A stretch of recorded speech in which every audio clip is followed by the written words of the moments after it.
Tarde, boa noite. Como é que vocês estão aí? Tá tudo bem? Tá tudo tranquilo? Tá tudo na paz? É isso, rapaziada. Ânimo, força, que tudo já já vai ficar melhor. Bom, conforme nosso combinado aí, segue, né, a nossa revisão. Na última aula a gente atacou de Brasil Império. Hoje a gente ataca de Brasil República Velha. Bem, rapaziada, o que vocês precisam entender? O governo de Dom Pedro II, ele era baseado em três pilares, né? O exército, a igreja e a elite. No final do seu governo, né, depois da Guerra do Paraguai, o exército ele vai voltar prestigiado e vai pedir um salário melhor, vai pedir um soldo, né, mais justo. E Dom Pedro II não dá esse ajuste de salário para o exército. O exército então para de apoiar Dom Pedro II. Depois, na mesma ocasião que houve a ruptura do exército com Dom Pedro, a igreja também vai abandonar o barco e vai largar Dom Pedro II, porque Dom Pedro II ele era ligado à maçonaria. Bem, então dos três pilares que sustentavam Dom Pedro, apenas um está mantendo apoio a Dom Pedro II, que é a elite. Por quê? A elite apoia Dom Pedro II porque Dom Pedro II mantém a escravidão. A escravidão ela era a fonte de riqueza, era a mão de obra da elite. Então a elite sustenta Dom Pedro porque Dom Pedro sustenta a escravidão. Em 1888, quando Dom Pedro II, né, através da princesa Isabel, abole a escravidão, a elite para de apoiar Dom Pedro II. E essa elite vai financiar o exército, que através da espada de Marechal Deodoro da Fonseca vai dar um golpe, vai tirar Dom Pedro II e vai instaurar o que nós chamamos de República Velha. Essa República Velha, rapaziada, ela é dividida em dois momentos. O primeiro momento é a República da Espada e o segundo momento a gente chama de República Oligárquica ou República do Café com Leite. Bom, não foram dois agentes que se uniram contra Dom Pedro, exército e elite? Bem, num primeiro momento elas tinham um inimigo comum, que era Dom Pedro. Depois que elas conseguem derrubar Dom Pedro, elas não vão precisar se unir. Então os interesses serão antagônicos. Por isso a República da Espada, governada por militares, e a República Oligárquica, ou República do Café com Leite, governada pela elite. Bem, pessoal, o primeiro passo, então, após o golpe em Dom Pedro II, é iniciarmos essa República Velha. A primeira parte, né, desse período é a República da Espada. Então, consequentemente, o primeiro governante pós Dom Pedro II, que vai ficar de 1889 a 1891, é um camarada chamado Marechal Deodoro da Fonseca. Bem, quais são os feitos de Marechal Deodoro da Fonseca? Bom, Marechal Deodoro ele vai querer industrializar o Brasil. Só que para industrializar o Brasil precisava de dinheiro. O Brasil tinha dinheiro para investir na industrialização? Não. Então, Marechal Deodoro da Fonseca vai chamar um camarada chamado Rui Barbosa para planejar a industrialização brasileira. Rui Barbosa, então, vai criar a política do encilhamento, que consiste, né, em o governo imprimir mais dinheiro, certo? Então o governo imprime dinheiro, pega esse dinheiro que imprimiu e empresta para quem quiser industrializar o Brasil. Esse cara que pega o dinheiro, né, lá no banco, através da emissão de papel moeda, esse cara pega o dinheiro emprestado do banco e abre a sua indústria. A partir do momento que esse cidadão abre a indústria dele, ele vai gerar emprego. Esse emprego vai gerar uma circulação de capital. Com o dinheiro circulando, o governo cobra imposto.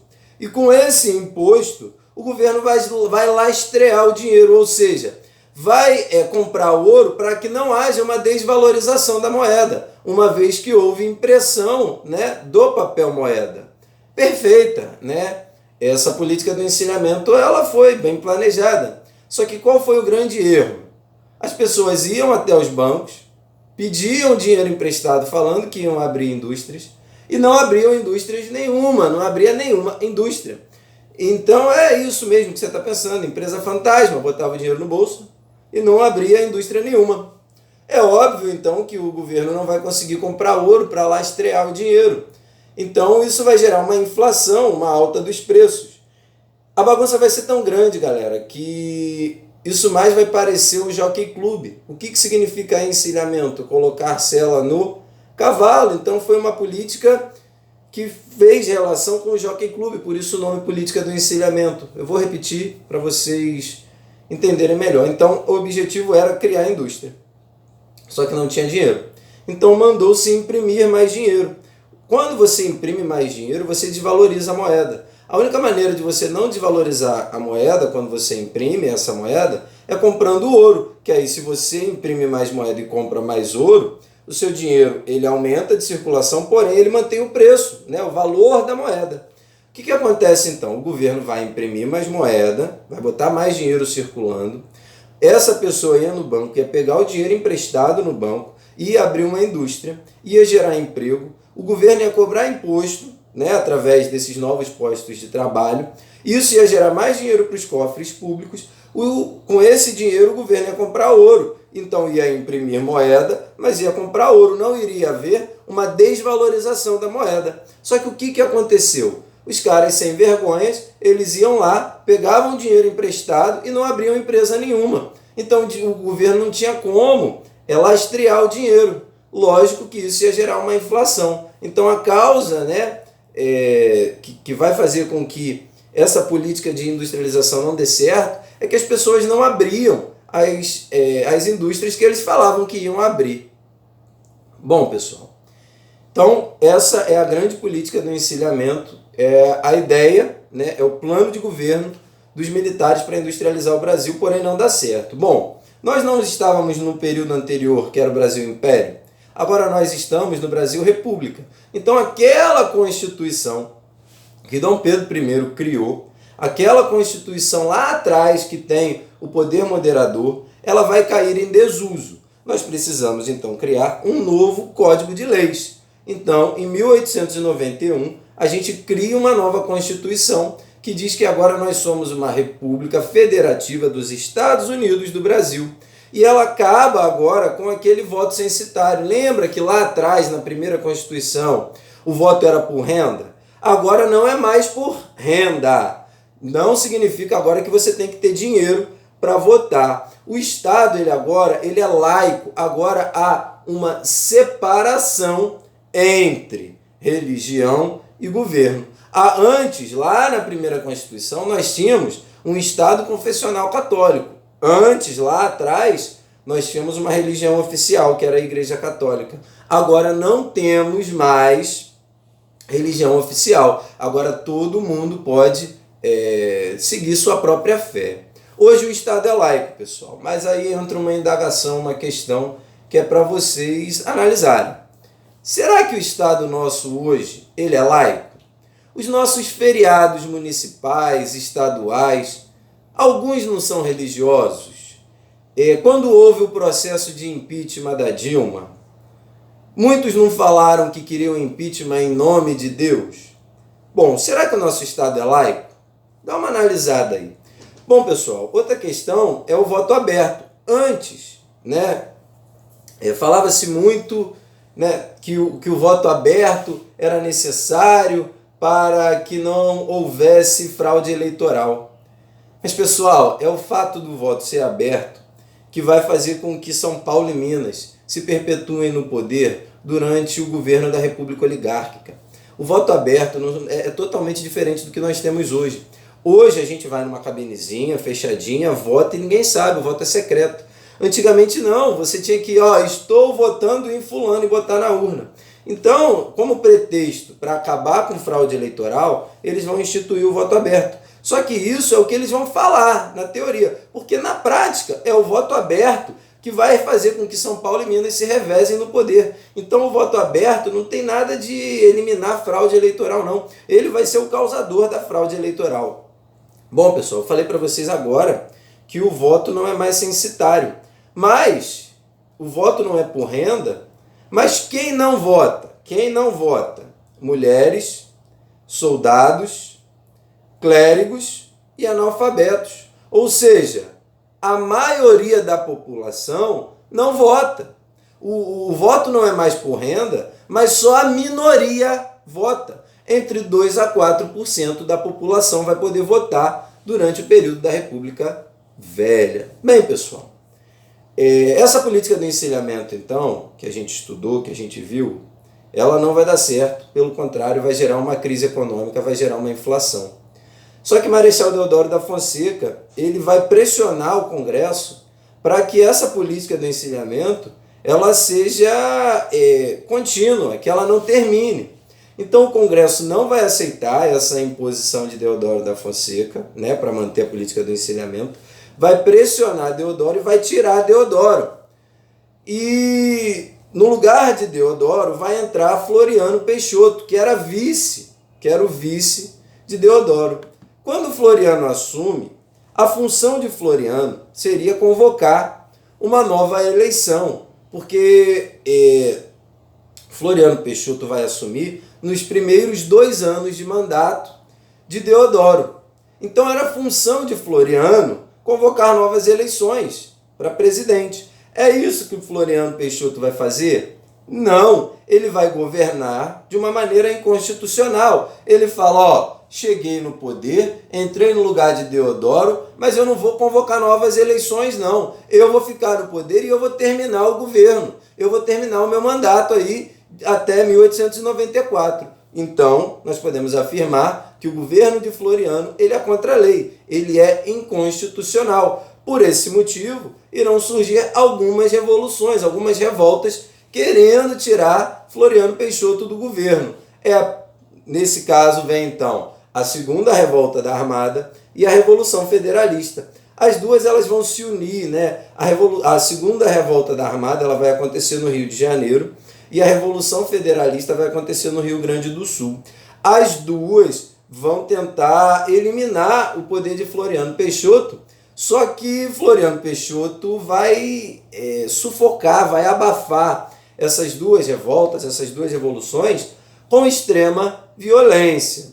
Então, do governo de Floriano Peixoto, vocês precisam entender que ele governa de uma maneira inconstitucional e que ocorrem duas revoluções. A segunda revolta da Armada, no Rio de Janeiro, e a Revolução Federalista, que acontece no Rio Grande do Sul e Santa Catarina, ambas tentando tirar Floriano Peixoto do poder.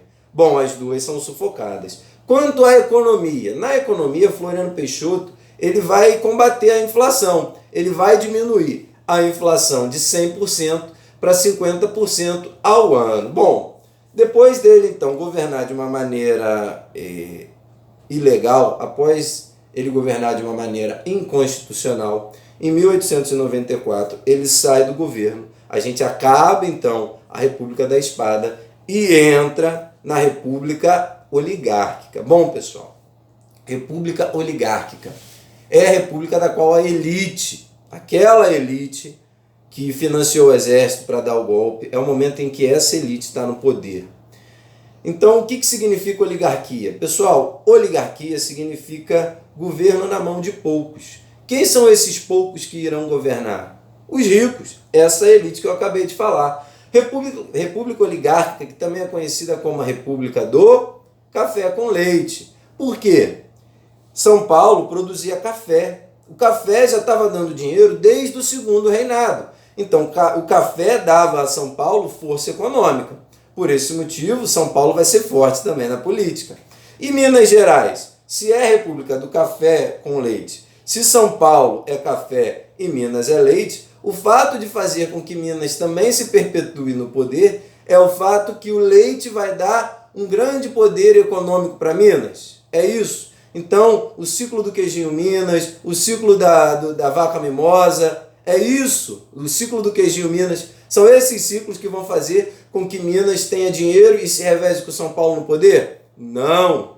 O grande fato, o grande motivo de Minas Gerais alternar o poder com São Paulo é que Minas é o maior colégio eleitoral do Brasil nesse momento. Lembra que eu falei para vocês que só de 2 a 4% da população votava? A maioria está em Minas Gerais. Então, Minas tem poder político. São Paulo tem poder econômico. Os dois se unem e ficam revezando, né, o governo central durante anos. Bem, então, República Oligárquica República do Café com Leite, revezamento entre Minas e São Paulo. Bom, os militares queriam, né, como modelo de progresso brasileiro, desenvolver a indústria. Será que essa oligarquia vai também querer desenvolver a indústria ou eles vão querer valorizar o café? Pessoal, se a riqueza de São Paulo é o café e São Paulo e Minas estão unidos governando, é óbvio que a República Oligárquica, a República do Café com Leite, vai visar o desenvolvimento da indústria ou do café? Óbvio, pessoal, do café. Então a gente diz que tem a troca do novo pelo velho. A gente tinha um novo modelo econômico para o país, que era a industrialização, que não deu certo. Esse novo é substituído pelo velho modelo agroexportador brasileiro do café. Então, todas as medidas do governo central visam na economia a valorização do café. A busca, né, para fazer com que o café continue prosperando é tão grande que o governo central irá criar o Convênio Taubaté. O que é o Convênio Taubaté? Vamos supor que meu amigo José. José, ele é o barão do café. José produz 100 sacas de café. Só que José só consegue vender 50 sacas de café. As outras 50 iriam ficar encalhadas. E para José não ter uma perda, né, dos seus produtos, para aquele produto que ele não conseguiu vender não ficar lá estragando, não ficar lá encalhado, José ele faz a promoção para todo mundo levar. Então, ele diminui o preço para não ficar nenhum estoque guardado.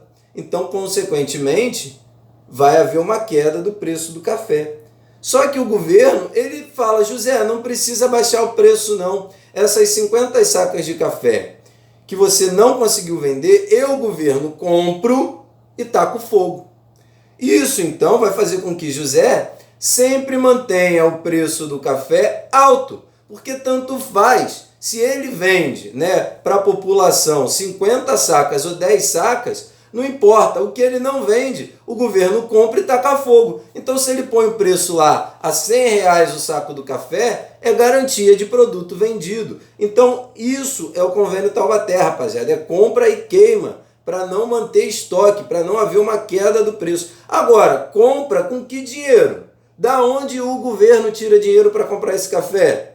Dos nossos impostos. Era então... compre e queima café com o meu, com o seu, com o nosso dinheiro. Bom, então, né, já que durante a República da Espada nós tivemos a industrialização através da política do encilhamento que não dá certo, durante a República Oligárquica ou República do Café com Leite, nós temos o Convênio Taubaté, que é a compra e queima do café para manter o preço do produto. Bom, durante a República Oligárquica, vai ser só do café que o Brasil vai sobreviver? A economia do Brasil vai se resumir ao café? Não. Enquanto está no Brasil ocorrendo a República Oligárquica, lá na Europa está acontecendo a paz armada. A paz armada consiste em todas as indústrias, elas vão parar de produzir, né, as suas mercadorias e vão passar a produzir produtos que sejam ligados à área militar, porque durante o período da paz armada é o momento em que a Europa está se armando para entrar na Primeira Guerra Mundial. Então, as indústrias europeias que antes produziam, por exemplo, ferro de passar, vamos supor, empresas que produziam chapa de aço, agora elas vão produzir armas, elas vão produzir bala para revólver, elas vão produzir coisas que sirvam para a guerra que está por vir. Então, a gente vai praticar aqui no Brasil uma industrialização de substituição de importações. Por quê? Por exemplo, nós comprávamos o ferro de passar que vinha da Europa. Só que agora, aquela indústria que produzia ferro de passar lá na Europa está produzindo bala para canhão. Então, nós não vamos mais conseguir comprar o ferro de passar. Mas a gente não precisa do ferro de passar? Então, José, que além de ser barão do café, ele é um cara muito inteligente, ele pensa, bom, aqui tem uma demanda, aqui tem um mercado consumidor que busca ferro de passar. Ferro este que não chega mais de fora. Então eu, José, que já tenho dinheiro do café, vou investir numa indústria de ferro de passar, porque eu tenho certeza que aqui no Brasil eu vou conseguir vender esse produto. Então não vai ser só do café que nós vamos sobreviver durante o período da República Oligárquica. nós vamos ter também um período de industrialização. Mas, pessoal, não é uma industrialização planejada a longo prazo. Não, é uma industrialização rápida. Assim como no segundo reinado, no período da República Velha, nós vamos ter um surto industrial. Bem, pessoal, agora o que vai fazer, né, na estrutura política São Paulo e Minas se revezarem tanto tempo no poder? O que vai acontecer? Um camarada chamado Campos Salles, ele vai criar a Câmara Verificadora. A Câmara Verificadora é uma espécie de justiça eleitoral. Então, ela, teoricamente, ela existiu para eliminar qualquer fraude eleitoral. Só que isso na teoria, porque na prática ela só vai permitir que entre, né, no cargo público, no cargo político, pessoas que estão alinhadas com Minas ou São Paulo. Então, por exemplo, vai ter uma disputa para o governo do Rio de Janeiro. Tem a disputa, né, para o governo do Rio de Janeiro, o candidato ligado a São Paulo e Minas e o candidato ligado a qualquer outra região. Se esse candidato aqui, que ganhou, né, é de outra região, se é de outra aliança, que não de Minas e São Paulo, essa Câmara Verificadora iria analisar, ia chegar à conclusão que esse cara foi eleito através de fraude eleitoral. Então só aquele cidadão, só aquele candidato que era aliado, que era da aliança de Minas e São Paulo, conseguia chegar no poder. Então essa degola eliminava qualquer opositor de Minas e São Paulo no governo estadual. Então todos os governos estaduais eram ligados a Minas e São Paulo. Esse governo estadual, ele dava liberdade de ação para os poderes munícipes. Ou seja, o governo, imagina que o governo do Rio de Janeiro agora, que é ligado a Minas e São Paulo, deu liberdade de ação para o poder local de São Pedro da Aldeia. Quem manda em São Pedro da Aldeia, nesse período da República Oligárquica, é o prefeito? É o delegado? Não. Quem manda no poder local aqui de São Pedro da Aldeia é o coronel. Esse coronel, ele é amigo daquele governador que foi eleito através da aliança com Minas e São Paulo. Esse governador chega para o coronel e fala: coronel, você tem liberdade de ação para fazer o que quiser em São Pedro da Aldeia. Você pode bater, você pode matar, você pode pintar e bordar aí. Por isso os coronéis, eles vão pôr em prática o voto de cabresto. Por quê? Você vive ou nas terras desse coronel ou na cidade do coronel. Por exemplo, eu sou dono da farmácia de São Pedro, eu não vou fazer o que o coronel quer, não. Nunca mais você vai vender, porque o coronel vai impedir que qualquer pessoa compre na sua farmácia. O coronel vai mandar o capataz dele tacar fogo na sua farmácia. Então, mal ou bem, você também é um curral eleitoral desse coronel. Lembra, pessoal, o voto é aberto. Então, o coronel mandava o capataz ficar olhando para ver quem votava e quem não votava em quem o coronel mandava. Então, isso vai gerar um voto de cabresto. Por isso, o coronel chegava e falava o seguinte: eu quero que você vote num candidato à presidência que é ligado, que é da aliança de Minas e São Paulo. Entendeu como funciona essa teia de relações que leva sempre a um governante, né, a um representante de Minas ou São Paulo se manter no governo central? Então vamos lá, o governo central sempre coloca nos governos estaduais alguém ligados a eles. Então, o presidente sempre vai ter como aliança nos estados um governador que é amiguinho.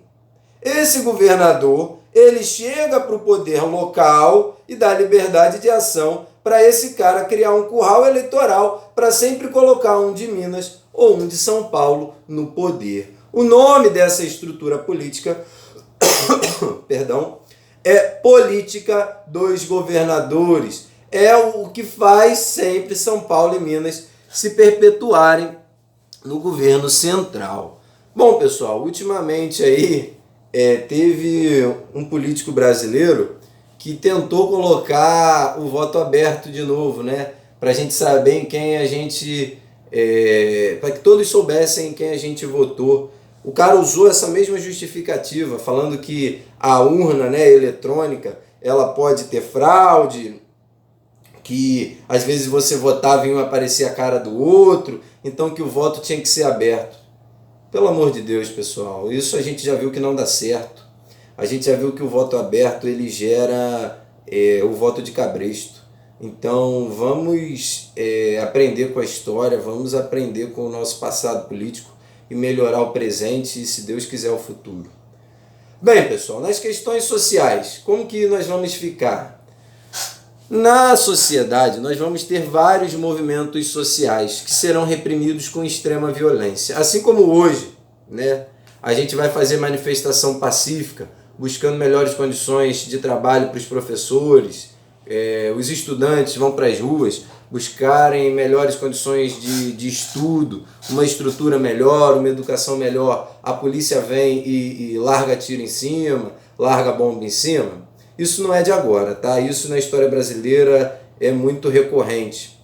Então, já lá atrás, os movimentos sociais eles vão ser tratados como caso de polícia. Então, se um cara lá no período da República Oligárquica não tivesse recebendo salário, tivesse passando por necessidades, dificuldades, e quisesse fazer um movimento social, uma manifestação pacífica, ele seria reprimido com extrema violência. Bem, quais são as revoltas que nós vamos ter durante o período da República Velha? A revolta de Canudos, a revolta da vacina, a revolta da chibata e a revolta do contestado. Bom, o que acontece? A revolta de Canudos, ela vai acontecer na Bahia. A Bahia, pessoal, ela era extremamente pobre. Ninguém nunca olhou para a situação social da Bahia. Quando olhou para a Bahia, olhou para cobrar imposto. Então era uma galera pobre que agora vai ter que pagar imposto. E eles não vão conseguir, né, pagar esses impostos, vai ter um monte de gente passando fome, um monte de gente miserável. Nesse contexto surge Antônio Conselheiro.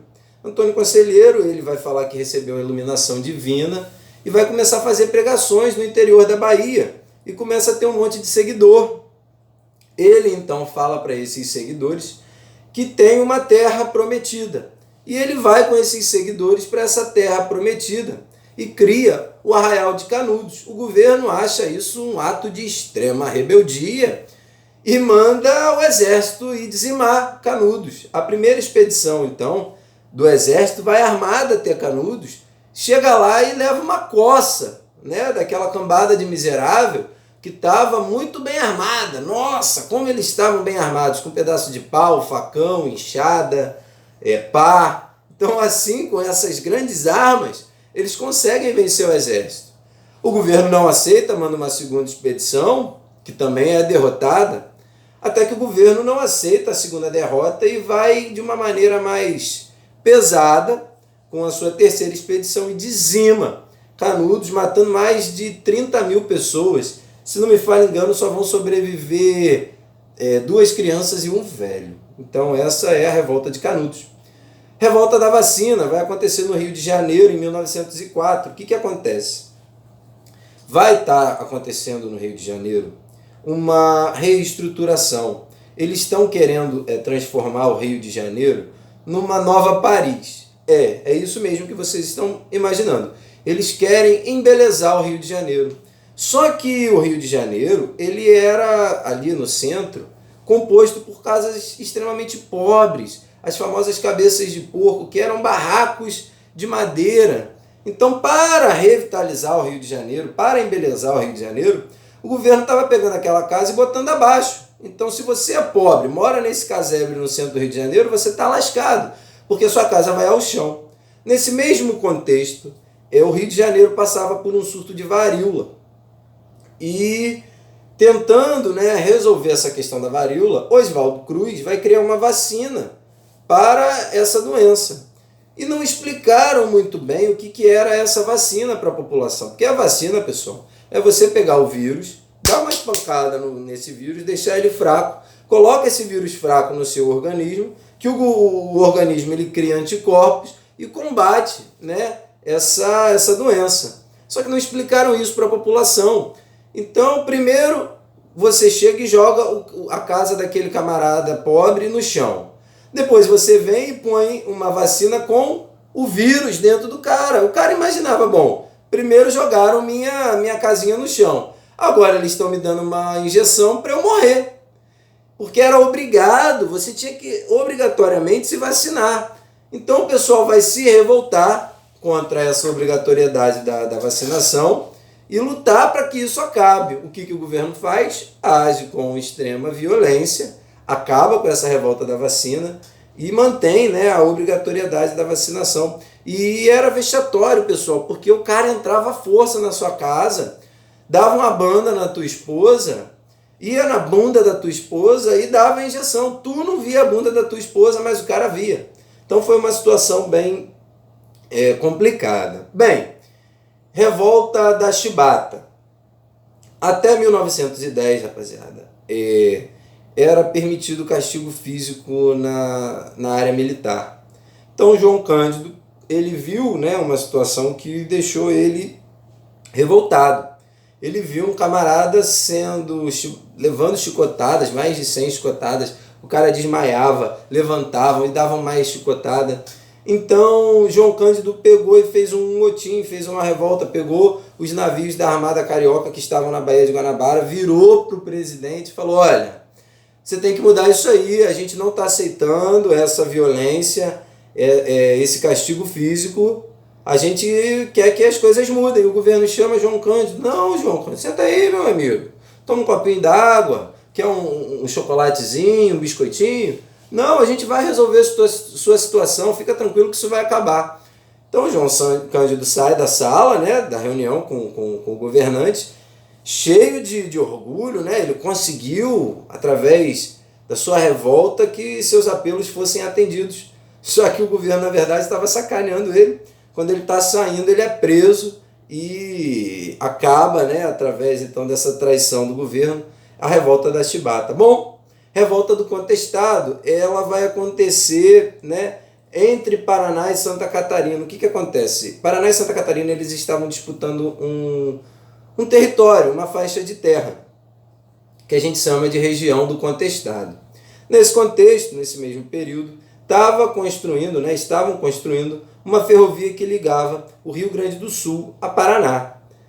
E em troca, né, da construção dessa ferrovia, a empresa que ganhou para construir, para fazer essa obra da ferrovia, como forma de pagamento por esse serviço, a empresa vai ganhar 11 quilômetros, né, na margem dessa ferrovia para explorar como ela bem quiser. Só que nessa margem da construção da ferrovia existiam casas e pessoas que agora estão desabrigadas, porque essa região ficou, né, como pagamento para essa obra. Então vai surgir um monte de gente miserável, sem abrigo, que vai começar a seguir o monge Zé Maria. Né? Zé Maria vai falar a mesma coisa que Antônio Conselheiro.